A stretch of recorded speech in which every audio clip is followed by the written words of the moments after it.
Have you ever just stopped and really thought about the nature of your reality? Hmm. Or maybe the power you actually have to, well, to shape it? It's a big question. Yeah, like is life just happening to you? Or are you somehow creating it, maybe without even realizing? That really sets the stage perfectly for what we're exploring today.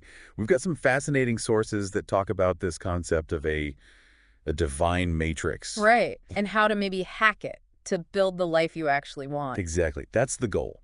We want to help you understand reality from, let's say, a deeper perspective. Mm. See your role in it. And find some practical ways to, manifest things. We'll use analogies, video games, that kind of thing. And of course, the big one, the Matrix movie. Make these big ideas a bit more relatable. Okay, so let's jump in. This idea of life as a game. Tell me more. Well, think about any game, right?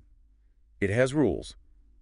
And if you know the rules, you play better. Sure. Our sources suggest life's the same. And there are even, like, cheat codes. Cheat codes. Seriously. Not like infinite lives, more like specific knowledge. Yeah, Insights that help you navigate things more easily once you grasp them. I like that. And the video game analogy, playing an avatar. Yeah, exactly. When you play a game, you know the character on screen isn't really you. Right, even if you're totally immersed. So applying that to life, Mm.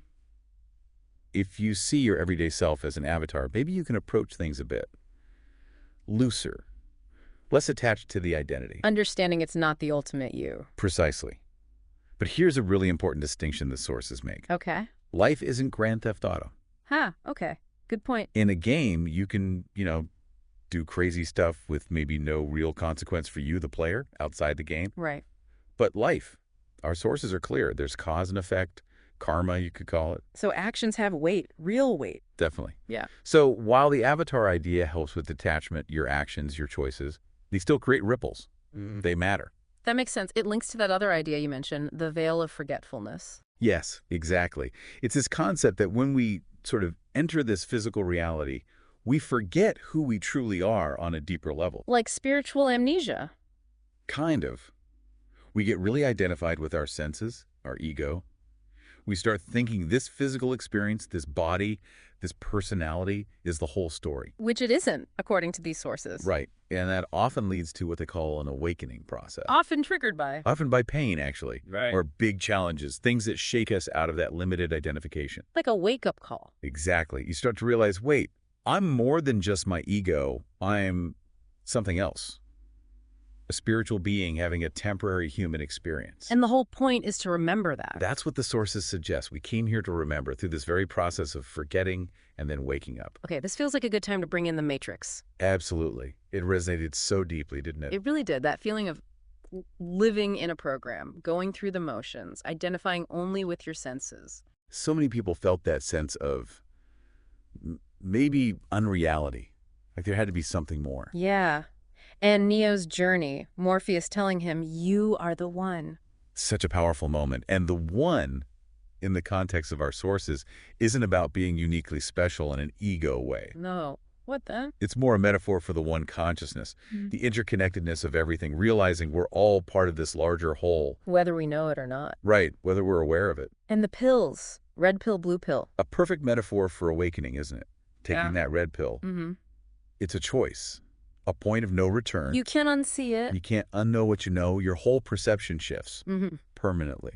But there's a key difference, you said, between the movie's Matrix and what these sources call the divine Matrix. A crucial difference. The movie shows a cold, machine-controlled simulation. Right. Our sources say, no, we live in a divine matrix. It's organic. Organic. Yeah. How so? Like a living structure, a responsive field. The idea is that everything we see, even solid stuff, is ultimately made of light, compositions of light. And we are? We are light beings too, fundamentally. Wow. Okay, but is it still programmed in some way? Like the movie? Well, yes and no. It's partly programmed in the sense that we can live on autopilot. Right, the background characters. Exactly. We can get stuck in robotic thoughts, robotic actions, Yeah. until we consciously choose to wake up within this organic structure. So the core message is... You are a divine spiritual being Mhm. right now, existing in higher states of consciousness, even if you're not fully aware of it here. And waking up is realizing that. Realizing you are the one. Yes, realizing your connection to source energy, Yeah. to the universal intelligence. It's remembering who you already are. Okay, so if we're in this divine matrix, how do we hack it? This is where it gets really practical, This right? is where the rubber meets the road, absolutely. Mm. And the central idea is surprisingly direct. Which is Your beliefs about the Matrix, about life, about reality, create the experiences you have within it. Full stop. so the question for you listening is, what are your beliefs about how life works? Really examine them. It's profound how much they shape things. If you truly believe life is unfolding within a divine, supportive system, It makes it easier. much easier. You can flow more. Things just seem to smooth out, lighten up. You literally enlighten yourself. By changing your perspective. Exactly. But if you believe everything is heavy, dense, difficult, a struggle, Lower vibrational, maybe? yes, that kind of belief keeps you anchored there, weighs you down. And there's a lot of conditioning around that, isn't there? Social conditioning. Oh, absolutely. Think about common thought forms like no pain, no gain, Where things have to be hard to be worthwhile. right? These are just beliefs. They aren't universal truths. Mhm. Our sources say if you change your beliefs about how manifestation works, your results change. So we need to notice these mass beliefs. Like, you must go to college to succeed, or you have to struggle and work your way up, or even common beliefs about how relationships always go. And just observe them. Neutralize. Observe them, recognize them as beliefs, not facts, and then consciously choose beliefs that actually empower you, that serve you better. Which leads to taking back your power. And that starts inside. It has to.